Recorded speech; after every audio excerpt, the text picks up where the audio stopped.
Visual black screen, absolute silence. Then the sharp, rhythmic crack of sneakers against concrete. Fast, desperate. Each footfall echoing off walls that were never meant to witness this. The sound comes before the image. Footsteps. Running. Not the panicked jog of someone who forgot something upstairs. Not the hurried stride of a woman who is late for something. This is the kind of running that has nothing to do with fitness and everything to do with the specific, bone-deep understanding that something behind you must not catch you. Then the image crashes in hard and cold, and without mercy. A parking garage, basement level. The lighting is the color of old bones, cold, fluorescent, humming faintly like something alive and deeply unhappy about it. The ceiling is low. The concrete walls sweat with a damp that never fully dries. Rows of dark vehicles stretch out on either side, creating a narrow corridor, a tunnel with no visible end and no visible exit. And through that tunnel, she runs. Her name is Zara Ellis. 22 years old. 5 feet 6 inches of grace and quiet ambition, and the kind of self-possession that makes strangers stop mid-sentence without being asked. She moved to this city 3 weeks ago with 2 suitcases, a laptop bag, and the fierce, undecorated belief that hard work would be enough to build something real. She had no safety net, no family money, no one to call if things went wrong. She had only herself. And right now, herself is running. She has a face that the camera loves even when she doesn't know it is watching. High cheekbones, a jaw with quiet definition, warm, deep brown skin that catches even the most unflattering fluorescent light and makes it glow against its will. And her eyes, large, almond-shaped, deep brown, framed by lashes so long and thick and utterly, completely natural that every person who sees them for the first time reaches the same wrong conclusion. They are real. Everything about Zara Ellis is real. Right now, those eyes are open so wide they have abandoned beauty entirely in favor of something rawer and more urgent. Terror, pure and unperformed. She runs the way people run when the body has taken over completely from the brain, arms pumping hard, legs fully extended, every muscle in her lean frame committed to the single, desperate, all-consuming project of a way. Her body is pitched forward at the angle of someone who understands that slowing down, even for a breath, is not an option she has. She glances back over her shoulder. Her lashes catch the cold overhead light. Her expression fractures into something that looks less like fear and more like the precise, terrible moment a person understands that the story they thought they were living is not the story they are actually in. That the world they woke up in this morning is not the world they are standing in right now. That everything they thought they knew about their life has just shifted, quietly and permanently, beneath their feet. 3 feet behind her, her grocery tote lies abandoned on the concrete. One orange has escaped from it, rolling away slowly, indifferently, as though it has no stake in any of this. As though the world is not ending for the woman who dropped it. Zara turns back forward. She does not stop. She does not slow. Visual freeze, her face, those eyes, that expression, hold it. Let the audience sit inside this moment long enough to feel it. 48 hours ago, Zara Ellis was the happiest she had been in 2 years. She had a new apartment, a new city, a new start. She had absolutely no idea who lived next door. Visual, hard cut to black, title card rises slowly from the darkness. The AMBW, who knew the Mafia boss's secret. One cello note, sustained, too long, uncomfortable, then silence. Queens, if that opening already has your pulse going, good. You are exactly where you are supposed to be. Subscribe right now and turn on every notification because this series is going to take you somewhere you have never been before. We are just getting started. Visual, the image rewinds. Daytime bleeds back in, 48 hours earlier. The HRNGTON, day 1. Visual, golden hour. A glass and steel tower rising clean and cold against a city skyline. The Harrington.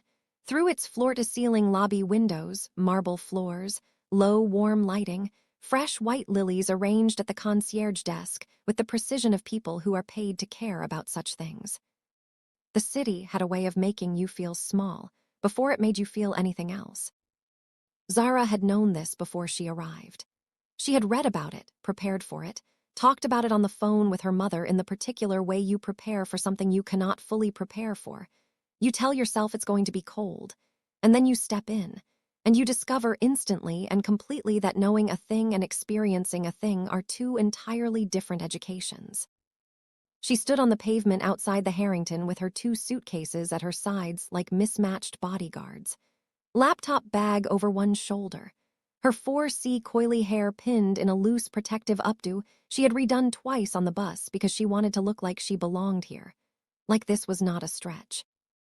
Like she had not spent the last 3 months taking every freelance design job she could find, eating instant noodles 4 nights a week, and performing a very specific brand of financial optimism in order to cover the deposit on an apartment she had absolutely no business being able to afford. She looked up at the building. The building looked back at her, tall and glass and completely unmoved. Fine, she thought, we understand each other. She picked up both suitcases. She walked inside. Visual, the lobby interior. The particular silence that expensive buildings cultivate, marble underfoot. The scent of candles and fresh flowers, not perfume, not air freshener, but the real thing, arranged by someone whose entire job was to make the air in this room smell like money spent thoughtfully. The man behind the concierge desk looked up as she approached. His name tag read Gerald. He had the composed, measured gaze of someone who had worked in luxury hospitality long enough to assess, within 30 seconds of a person walking through the door, exactly what category they fell into, whether they belonged, whether they were lost, whether they were going to be a problem. He looked at Zara. She straightened her spine, without making it look like straightening her spine. Zara Ellis, she said, Unit 1104, moving in today. Gerald checked his screen. Something in his expression settled, not warmly, not with any particular welcome, but professionally, with the neutrality of a system confirming a match. She was in the database. She belonged. Welcome to the Harrington, Miss Ellis. He slid a key card across the marble. Elevators are to your right, 11th floor. The building manager asked me to mention, the resident in Unit 1105 shares a wall with your living room. He keeps unusual hours. If you experience any disturbance, please contact the front desk rather than approaching the unit directly. Zara picked up the key card. Unusual hours. He works late, Gerald said. She waited, the natural pause of a person expecting elaboration. Nothing came. Gerald's expression had become a very polished, very expensive wall with no door in it. Okay, she said, thank you. She took her key card and her suitcases and went to the elevator. She pressed the button. She waited. She did not think about Unit 1105. She had a new apartment to explore and a client deadline to hit before midnight and exactly 1 bottle of sparkling water in her bag because she was 22 and making this work on her own terms, and this was as celebratory as it was going to get right now. She was not thinking about her neighbor. She would not think about him for approximately 4 more hours. Unit 1104. Visual, the apartment interior. Floor-to-ceiling windows on the eastern wall. Late afternoon gold flooding through the glass. Empty rooms with the specific magic of a space that is waiting, entirely and patiently, to become someone's. The apartment was more beautiful than the photographs. This was not Zara's experience of rental listings. Her experience of rental listings, limited as it was, having rented exactly 1 apartment before this one, a studio in her college town that smelled faintly of someone else's cooking, and had a shower with fluctuating ambitions about water pressure, was that rental photographs were the work of optimistic lighting and wide-angle lenses designed to make rooms look twice their actual size and none of their actual problems. Unit 1104 was different. The photographs had not lied. If anything, they had undersold it.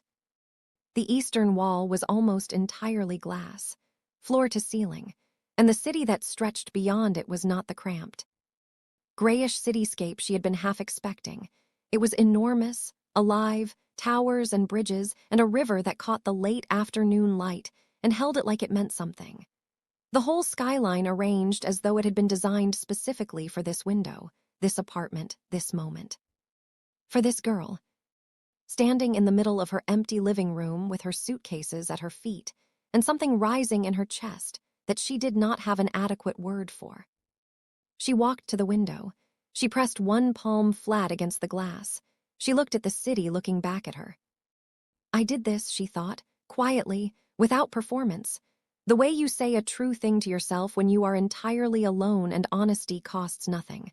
I did this, by myself, with my own hands. She stayed at the window for a long time. Then her phone buzzed. A client message, a revision request. On a logo she had already revised 3 times. The 4th revision note contradicted the 2nd. She read it twice to make sure she had understood it correctly. She had. She looked at the message. She looked at the city. She looked at the message again. She exhaled, the particular exhale of the self-employed. She went to find an outlet. The corridor, first encounter. Visual, evening. The 11th floor corridor. Warm, dim lighting, long and quiet. Zara heading toward the elevator bank in a hoodie now, hair loose at the temples, phone in hand, composing a professional reply in her head to a client email that did not deserve one. She almost walked directly into him. She was looking at her phone, reading the 4th revision note again, making sure she had understood it correctly. She had, composing the professional version of what she actually wanted to say, and she turned the corner of the corridor and nearly walked into a wall of black fabric. She stopped. She looked up. He was tall. That was the first thing her brain processed, in the flat, simple way of a brain still half-occupied with logo revisions. Tall, dark jacket, standing in the corridor as though the corridor had been built specifically to frame him. Then she actually looked at his face. Her brain stopped processing logo revisions entirely. He was, and Zara would tell herself later, firmly and repeatedly, that she was making a purely objective aesthetic observation, extraordinarily handsome. Not in a soft way, not in an approachable way, in the way of something that has been very precisely and very deliberately made. A jaw that looked carved, dark eyes that were almost startling in how directly they looked at things. A face that occupied the particular register of male beauty that feels less pretty and more powerful. The kind of face you look at and immediately look away from, because looking feels like standing too close to something that hasn't decided what it's going to do with you yet. He was looking at her. Not warmly, not coldly, simply looking, with the calm, complete attention of a man for whom observing people was not a social courtesy but a professional reflex. He had come from the door at the end of the hall. Unit 1105. Sorry, she said, the automatic reflex of someone raised to smooth the friction out of accidental encounters. He looked at her for one more beat, long enough to be deliberate, long enough to register. Then he walked past her without a word. No greeting, no acknowledgement, no indication that she had spoken at all. The scent that followed him into the space where he had been was clean and dark. Cedarwood, cold air, something underneath both of those that she couldn't name and didn't try to. She stood in the corridor after he was gone. She thought, well. She went to the vending machine. She got her sparkling water. She went back to her apartment. She told herself she had imagined the feeling of standing too close to something she didn't understand. She had not imagined it. The next morning. Visual, morning, Zara at her desk by the eastern window. Laptop open, coffee going cold, deep in work. The city outside is gray and beginning its day with the indifferent efficiency of a city that does not wait. She was good at her work. Not in the way people say they are good at things when they mean they are competent. Genuinely, specifically good, in the way that only makes sense when you understand that some people are born with the ability to look at a thing and understand what it is actually trying to be, not just what it currently is. She could look at a brand the way a doctor looks at a body, see its structure, its weaknesses, what it was hiding, what it needed to become the thing it was trying to tell the world it already was. She had known this about herself since she was 16, when she redesigned the logo for her church youth group and the pastor had looked at it and stopped speaking mid-sentence and said, "Child, where did that come from?" She had said, "I don't know, it just looked right." He had said, "That's a gift, don't waste it." She was not wasting it. She was 40 minutes into a final brand package when the sound came through the wall. Not loud, not startling, just present, the low murmur of a man's voice on the other side of the wall that separated 1104 from 1105, speaking in what she recognized, after a moment, as Korean. Calm, measured, the cadence of someone delivering instructions and receiving no questions in return. She looked at the wall for a moment. Not my business, she told herself. New city, new start, new chapter. Stay in your lane, Zara. She stayed in her lane. For exactly 24 more hours. The lobby, what she noticed. Visual, the Harrington lobby. The following morning, 2 men near the entrance, dark suits, completely still. Not building security, the building's security wore different uniforms and had different faces. These 2 wore the stillness of men trained to blend into doorways. She almost missed them. She was on her phone, texting her mother back. "Yes, Mama, I'm eating real food. Yes, the building is safe. Yes, I am locking the door every night." And she walked through the lobby and past the 2 men without fully registering what she had seen. Something made her glance back. They stood on either side of the entrance doors, not blocking them, not doing anything that could be technically described as threatening, just standing, in the extremely particular way of men who have trained stillness the way other people train strength, as a discipline, as a tool, as a weapon they carry without showing. Dark suits. And earpieces, small, almost invisible, but there if you were the kind of person who looked for things that were almost invisible. She was that kind of person. These men did not work for the building. They worked for a person. She was still processing this when she noticed they were both watching the elevator bank. She looked at the elevators. The doors opened. He stepped out. Her neighbor, Unit 1105, Kim Seonjun, though she did not know his name yet. In the lobby's full light, he was no less arresting than he had been in the corridor the night before. Black coat over a dark suit. No tie. Moving with that same unhurried certainty that she was beginning to recognize as specific and particular to him. The quality of a man who has never once in his adult life needed to hurry because the world has rearranged itself to wait. The 2 men at the entrance straightened as he approached them. Not the way security staff acknowledge a resident. The way soldiers acknowledge the officer who gives the orders they follow without question. He walked past Zara without looking at her. One of the men opened the door. He stepped outside. A black car was waiting, long, windows tinted so completely that the interior was invisible. He got in. Both men followed. The car pulled away from the curb with the quiet, seamless efficiency of something that has been choreographed so many times it no longer requires thought. Zara stood in the lobby. She looked at Gerald. Gerald was looking at his screen with the focused intensity of a man who was professionally committed to having not seen what he had just seen. Right, she thought. She walked out into the morning. She went to the market 3 blocks away. She bought oranges on sale and ground coffee and fresh basil and 2 tins of tomatoes and a bar of dark chocolate because she deserved it. She thought about her client pitch. She thought about calling her best friend Amani back home, who had sent a voice note that morning that was mostly squealing, and the phrase, "You actually did it, oh my God, you actually did it," repeated until the message ended. She did not think about the black car. She did not think about the earpieces. She went back to the Harrington and took the elevator to the 11th floor and walked down the corridor and stopped. There was a small package outside her door. Brown paper, her name in handwriting that was not hers. ZARAELLIS 1104. She picked it up. She looked down the corridor toward Unit 1105. The door was closed. The corridor was empty and silent. She took the package inside. The packet. Visual, Zara at her kitchen counter, the grocery tote set aside, turning the package over slowly in both hands. The deliberate movement of a person for whom careful and curious are the same thing. She opened it the way careful people open things, whose origin they have not fully accounted for. Inside, a printed card. A clean, geometric logo, a crane in flight rendered in precise lines. Beneath it, in English and Korean.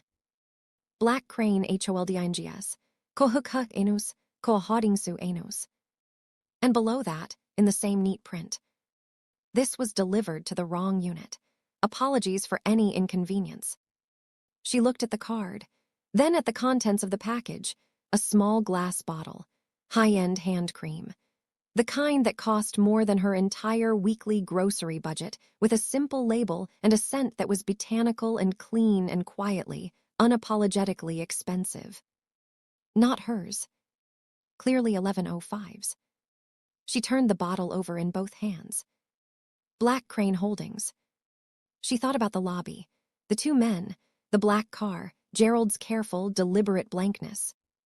She set the bottle down. She opened her laptop. She typed the words. The results loaded instantly.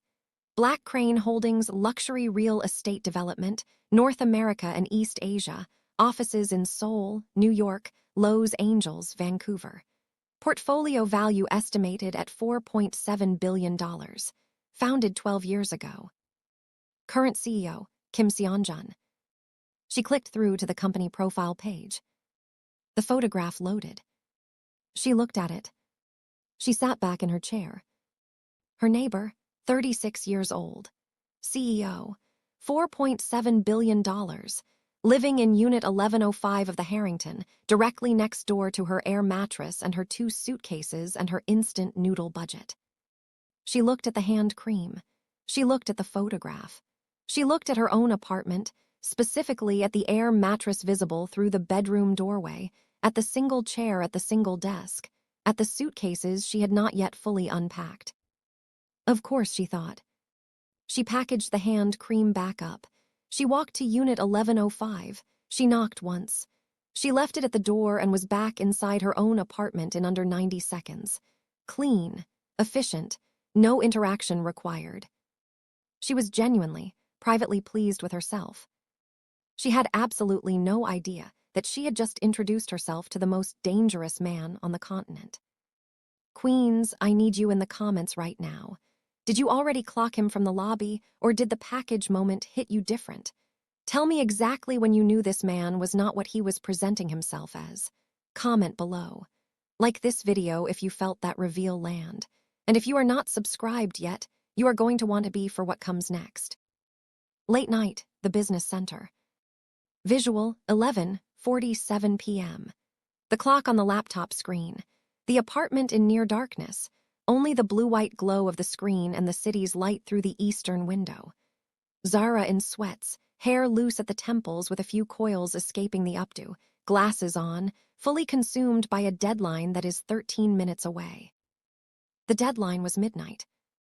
A situation entirely of her own making, scope creep, client revision loops, and the specific, repeating optimism of a person who genuinely believed, each time, that this project would be the one that went cleanly from brief to delivery without any of the things that always happen happening. It had not gone cleanly. She was 11 minutes from midnight when her laptop produced a sound she had never heard it make before, a low, grinding electronic protest, the sound of something internal giving out without warning or apology, and the screen went dark. She stared at the black rectangle in her hands. She pressed the power button. Nothing. She pressed it again. Nothing. She sat completely still for 4 seconds. Then she said a word her mother would not have approved of, grabbed her external hard drive and her charger and her key card, and left the apartment at a pace that was as close to running as she was willing to do in a corridor where she might be seen. Visual, the 11th floor business center.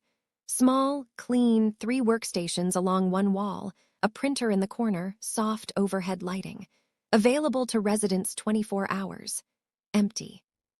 She sat at the nearest workstation, plugged in her hard drive, and worked fast and without waste. She had recovered files across borrowed machines before. This was not the first deadline this had happened to, and she had built her workflow around the assumption that things would occasionally fail at the worst possible moment. She uploaded the files. She attached the final presentation deck. She wrote the delivery email with the exact tone of someone who had this completely under control and was sending it at this hour entirely by choice. She pressed send. The clock read 11:58. She sat back. She exhaled slowly. She let her shoulders drop. And then, because she was Zara Ellis, because she was constitutionally incapable of letting an unexplained thing remain unexplained, she noticed a notification badge on the desktop's network folder icon. Small, unusual. A folder that had appeared and auto-synced through the building's shared Wi-Fi, the result of something misfiring somewhere in the server configuration. A setting changed. A routing error. A door in the network left open that should have been closed. She almost didn't click it. She was tired. The deadline was done. She should unplug and go back to her apartment and sleep. She should absolutely do that. Her cursor moved to the folder. She opened it. The folder. Visual, the screen. A network folder, not hers. Financial documents. Encrypted spreadsheets. PDFs named in long strings of numbers. Date stamps going back 3 years. The kind of organized, structured filing system of an organization that is very serious about its records. The folder was clearly not hers. She could see that immediately. The naming conventions wrong, the file types unfamiliar, the volume of documents far beyond anything in her professional life. Server error, she thought. Wrong network folder. Close it and log off. She moved to close it. She saw the video file. Named simply, Confirmation 0417, MP4. She did not know why she opened it.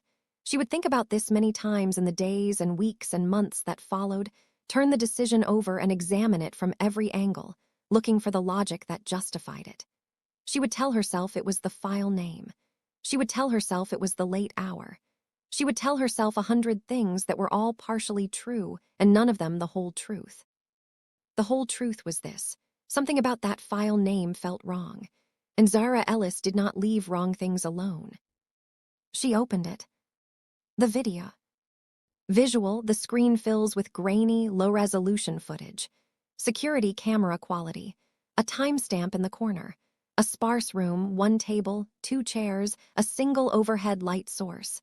2 men seated across from each other. 47 seconds. She recognized him in the first 3. The footage was grainy security camera quality, clearly, but the features were unmistakable even through the grain. The jaw, the bearing, the way he occupied a chair with the same absolute, contained stillness he occupied every other space she had encountered him in. As though wherever Kim Seonjun sat was, by definition, where the room's center of gravity was. Her neighbor.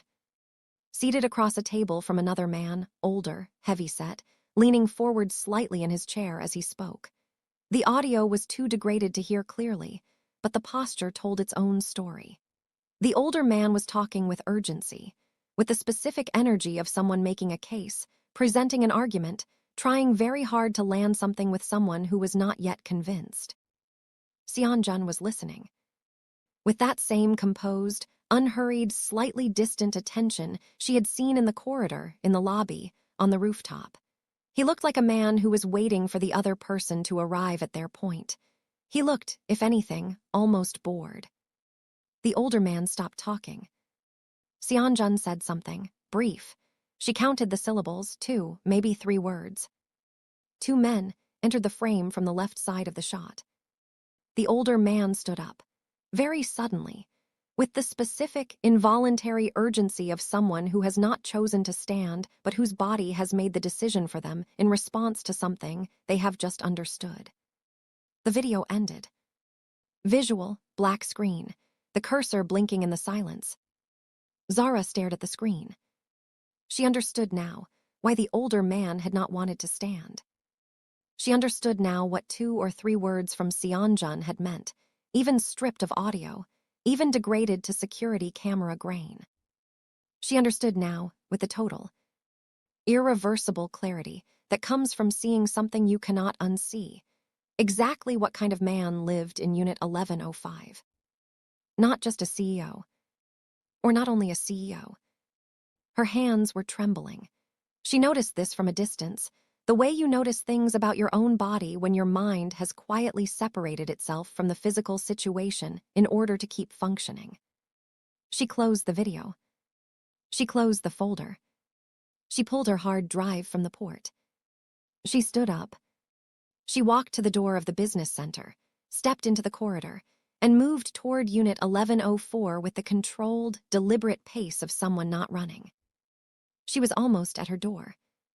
And then Unit 1105 opened. The corridor, second encounter. Visual, midnight. The 11th floor corridor at its night setting, dimmer, warmer, more intimate, and simultaneously more threatening than it was during the day. Zara frozen outside her own door, key card in hand, the door to 1105 standing open. He stepped out. Long black jacket, moving with that same unhurried certainty that she was beginning to understand, was not an affect or a posture but something structural, baked into how he existed in space. On a phone call, speaking Korean, low and rapid, his attention fully occupied. He was heading for the elevator. He was going to walk past her. She needed to be inside her apartment before he reached her. She pressed her key card to the reader. Her hands were shaking. The light blinked red. Wrong side. She had the card the wrong way around. She flipped it, pressed again. Green. She was pushing the door open, halfway inside when he spoke. Miss Ellis. She stopped. She turned around. He had lowered the phone. The call was finished, or he had ended it.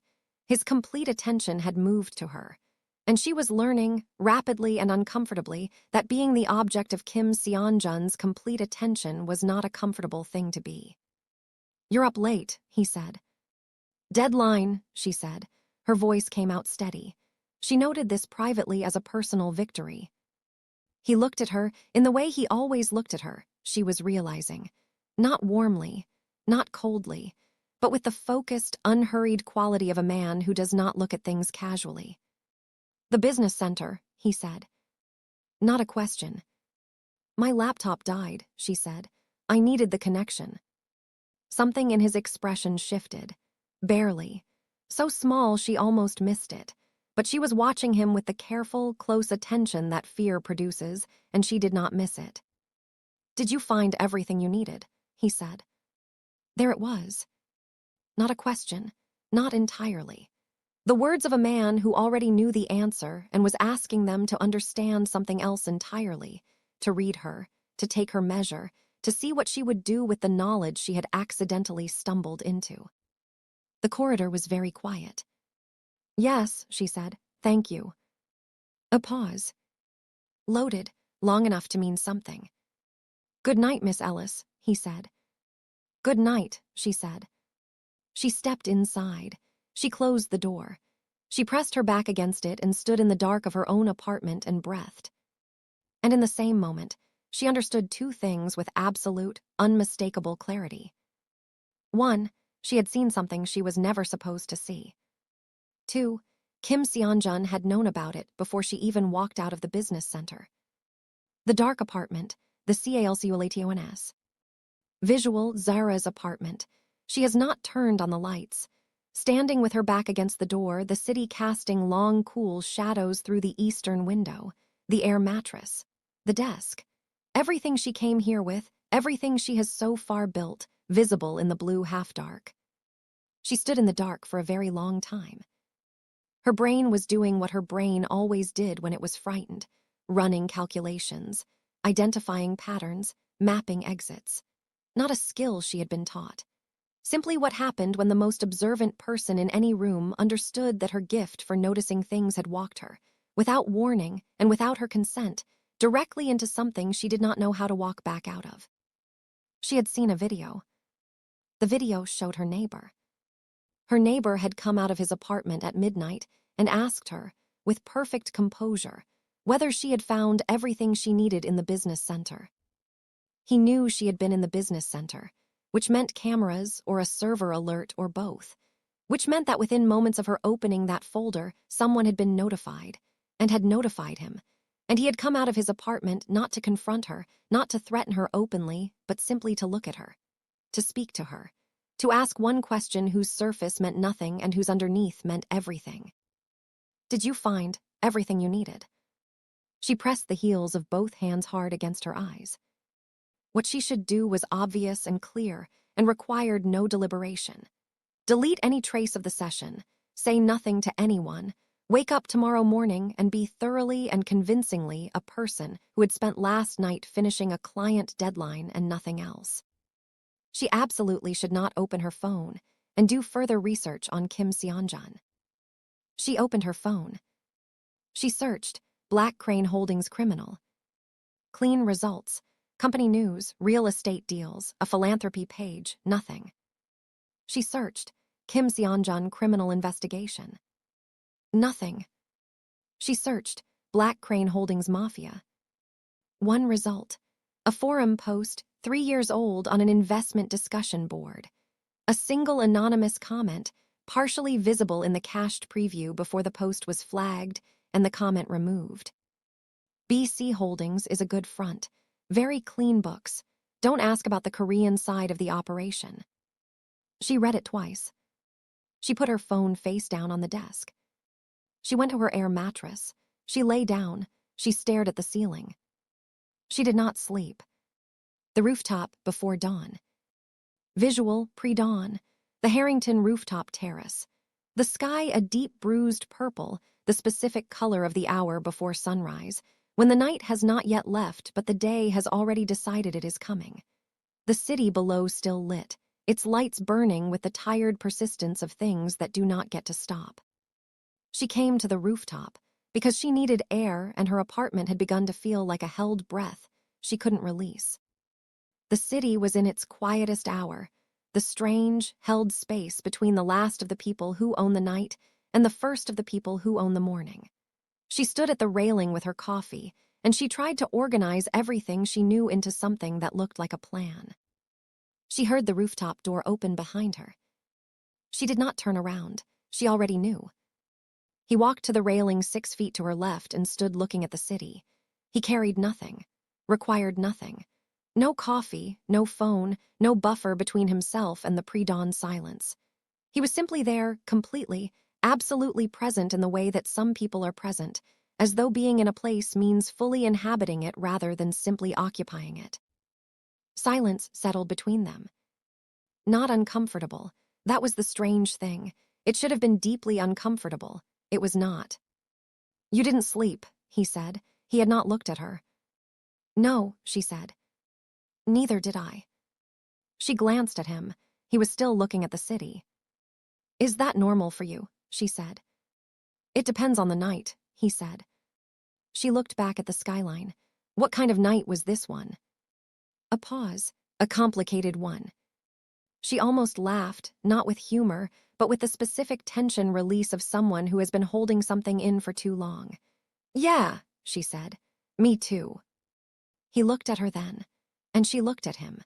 And for a moment, just a moment, the distance between who they were and what separated them contracted into something that felt, briefly and dangerously, like two people simply standing on a roof before dawn, both of them awake for reasons they weren't ready to name.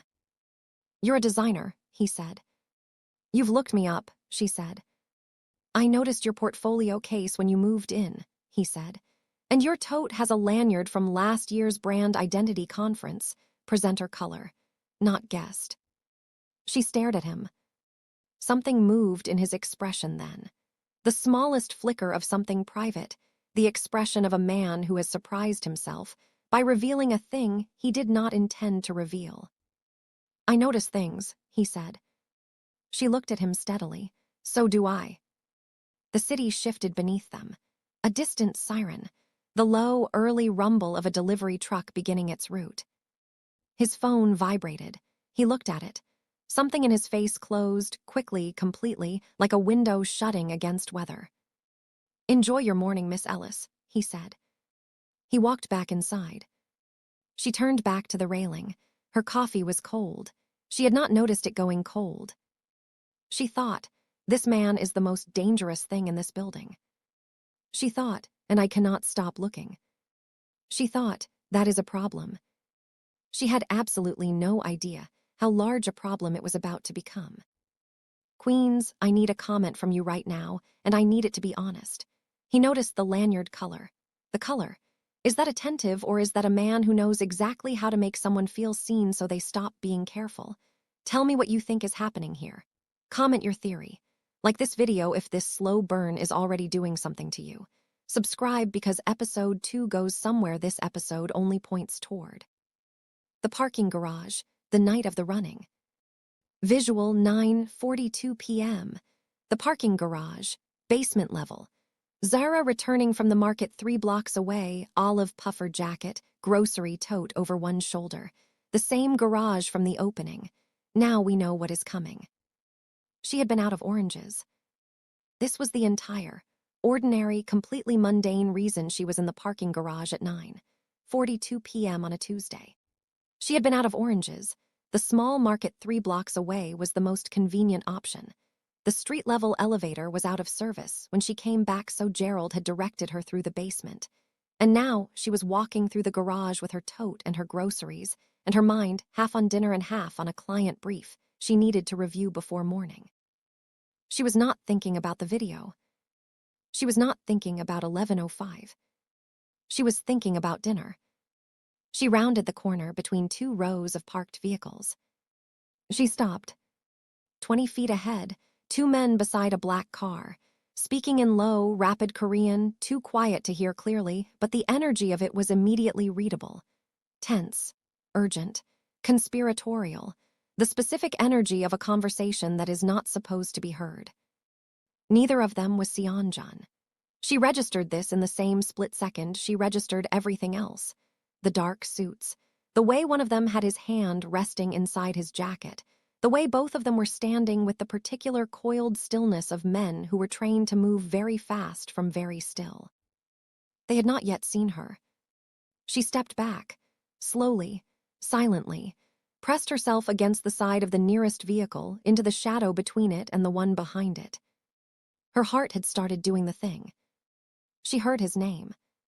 Kim Seonjun's name, from one of the men, said in a tone that was not the tone of someone discussing their employer with any measure of respect or loyalty or warmth. Said in the tone of someone discussing a problem that had been identified and needed to be resolved. Then she heard a word she did not know in Korean. She did not need to know it. She understood it the way you understand certain things regardless of language, by the weight they carry when they land, by the specific gravity of words that mean ending. That mean remove. That mean eliminate. She stood very still. She breathed as carefully as she had ever breathed in her life. One of the men turned. Not directly toward her, but in her direction, the slow, habitual scan of someone whose job was to notice the things that were out of place. His gaze moved across the row of vehicles, across the shadows between them. It was about to reach her. She moved. The sprint, the full sequence. Visual, she runs. We are back at the opening. The same garage. The same cold fluorescent light. The same sound.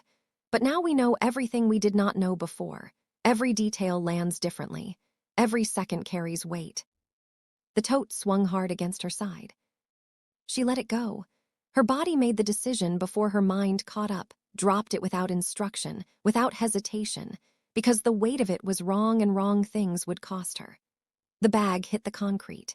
She heard an orange break free and roll, slow and indifferent, away from everything that was happening around it. She ran. Arms pumping, legs fully extended, body pitched forward at the angle of someone who understands that slowing down is not a choice she has. The corridor between the parked cars was long and straight, and she took it at full sprint, sneakers precise against the concrete, each footfall echoing back at her like an accusation. Her breath controlled in the way breath is controlled when fear has not yet become panic, but is moving in that direction fast. She heard voices behind her, raised, in Korean, close enough. She did not look back. Not yet. She counted her steps. She kept her arms loose. She kept her head forward and her breathing even, and she ran the way she had been running toward things her whole life, with her whole body, with complete commitment, with no part of herself held back in reserve. Then she looked back. One glance over her shoulder, those lashes catching the cold fluorescent light, her eyes wide and completely alive with the adrenaline of someone whose body knows exactly what danger is. And she saw that the distance between herself and the raised voices was larger than she had feared and smaller than she needed it to be. She turned back forward. She found the stairwell door and hit it with both hands and took the stairs at full speed, 2 at a time, 3 at a time, the sound of the garage receding below her with each level she climbed. She hit the lobby level and forced herself to stop running, forced herself to slow, forced her breathing into something that resembled normal. She walked through the lobby door and across the marble floor, and she was a girl coming back from the market with groceries and nothing else. Gerald looked up from his desk. She smiled, the smile of someone who had not just sprinted up 2 flights of emergency stairs. "Evening, Miss Ellis." "Evening, Gerald." She walked to the elevator. She pressed the button. She stood with her hands loose at her sides, and her face perfectly arranged, and her heart doing something that felt like it was trying to exit her chest through her sternum. The doors opened. She stepped inside. The doors closed. She let her back fall against the elevator wall. She closed her eyes. She pressed both hands flat against the cool metal behind her. She breathed. Really breathed, for the first time since she had rounded that corner. The decision. Visual, Zara on the floor of her apartment, back against the front door, the city enormous and indifferent through the window, the air mattress, the desk, her 2 suitcases, her life as she had assembled it so far around her in the dark. She sat on the floor for a long time. She thought about all of it, every piece, the video, the lobby, the rooftop, the forum post, the lanyard color, the 2 men in the garage and the words she had understood without knowing it. She assembled everything into a single, clear, irrefutable picture. Kim Seonjun was not simply a CEO. Whatever Black Crane Holdings was on paper, whatever the company pages and press releases and $4.7 billion portfolio said about him, the man who lived in Unit 1105 was also something else.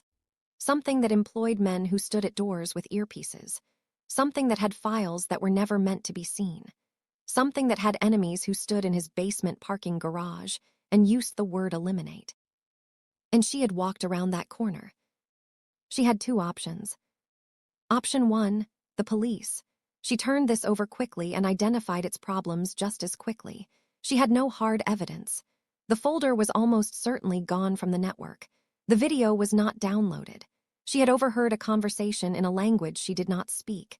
She was a 22-year-old freelance designer who had lived in this building for 3 days. She had nothing that would hold. Option 2, him. She sat with this one longer. He was dangerous. The video made that impossible to argue around. The men in the lobby, the black car, the forum post, none of it was ambiguous. He was not a man she should involve herself with any further than she already had. But those men in the garage had a plan, a timeline, an intent. And if they were planning to move against him, and if they knew she had been in that garage, and if proximity was association in their world. She pressed her hands over her face. She did not want to be the person who knew and said nothing. She was still sitting with this when the knock came. 3 knocks, even, unhurried, perfectly spaced. The rhythm of someone who was not in a hurry because they had already done the calculation and knew exactly how this was going to unfold. She stood up from the floor. She walked to the door. She looked through the peephole. Kim Seonjun, in the corridor, hands in the pockets of his coat, looking directly at the door with the expression of a man who knows the person on the other side is looking back at him. He knocked again. "Miss Ellis," his voice came through the door low and clear. "I know you're there. I'm not going to hurt you. I need 5 minutes." She stood with her hand on the handle. She thought about the video. She thought about the rooftop. "I notice things. So do I." She thought about the orange rolling across the concrete while she ran. She opened the door. The threshold. Visual, the doorway of Unit 1104. Zara on one side, Seonjun on the other. The corridor behind him, empty and dim. Between them, a doorway. And everything a doorway represents when the person standing in it is the most dangerous man you have ever been 3 feet from. He looked at her. She looked at him. He reached into the interior pocket of his coat and produced an orange. Her orange. The one that had rolled across the concrete while she was sprinting away from men in his basement. He held it out. She looked at the orange for a moment. She looked at him. She took it. "You went down there," she said. "Yes." "After I left." "Yes." She studied his face. It gave her nothing she had not already accounted for. "The men in the garage," she said. "They saw you." "They were already gone," he said. "They're careful, so am I."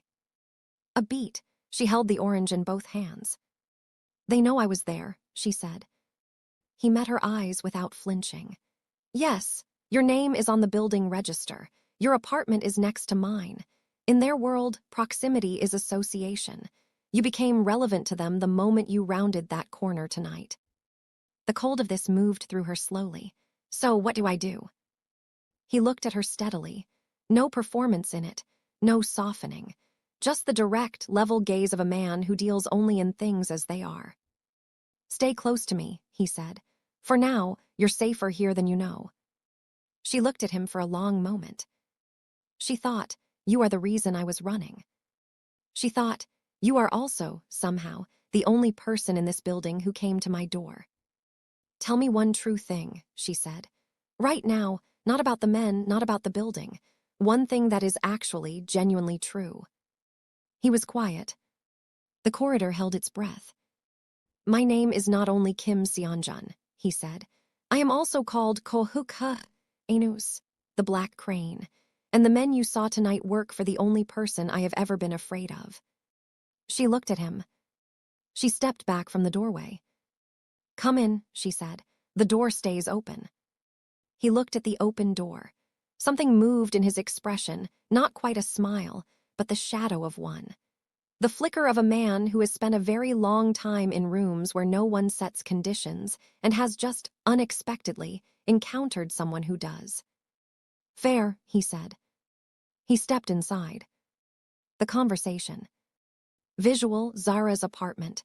2 people in an empty room, a desk, 1 chair, an air mattress, the city enormous through the eastern window. Neither of them sits. The space between them holds everything they are not yet saying. "Who are they?" she said. "People who have decided I need to be removed," he said. "Why now?" "Because I know something they don't want known, and they have recently discovered this." "What do you know?" He looked at her. "That's not the part that's relevant to you tonight." She held his gaze.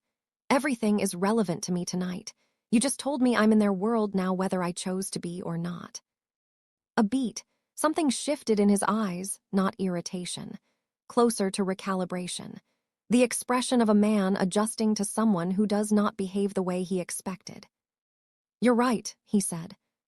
"I know," she said. "The men in the garage work for someone who has been trying to dismantle what I've built for 3 years," he said. "They haven't been able to do it from the outside, so they've started coming inward, to the building, to the people around me. And I'm one of those people now." "Yes." She was quiet for a moment. "The video I saw," she said carefully, "in the folder." He did not look away. "Yes. That's who you are. Part of who I am. Is that part the part I need to be afraid of?" He looked at her for a long time. Long enough that the silence became its own kind of answer, not evasion, but the seriousness of a man who does not say things he does not mean. "I don't want you to be afraid of me," he said. "That's not what I asked," she said. Another beat. "No," he said, "it isn't." She held his gaze. She looked at the orange in her hand. She set it down on the desk between them.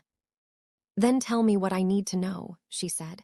"All of it, not the version you've decided I can handle, the version that's true." He looked at the orange on the desk. He looked at her. And for the first time since she had met him, in the corridor, in the lobby, on the rooftop, through the peephole, she watched something in Kim Seonjun shift. Not break, not crack, but shift. The way the angle of light shifts at the end of an afternoon, and suddenly the thing you were looking at looks completely different. "You're not what I expected," he said. "Neither are you," she said. "Start talking." Visual hold on her face. Those eyes. Those lashes. The girl who came to this city alone to build something real, standing in the dark of her barely furnished apartment, holding her ground in front of the most dangerous man she has ever met, and not moving an inch. Visual his face, watching her, and in his eyes something that does not yet have a name but will. Slow fade to black. The cello note rises. One note held. Then strings join it, careful, building, the theme of something that has just begun and cannot now be stopped.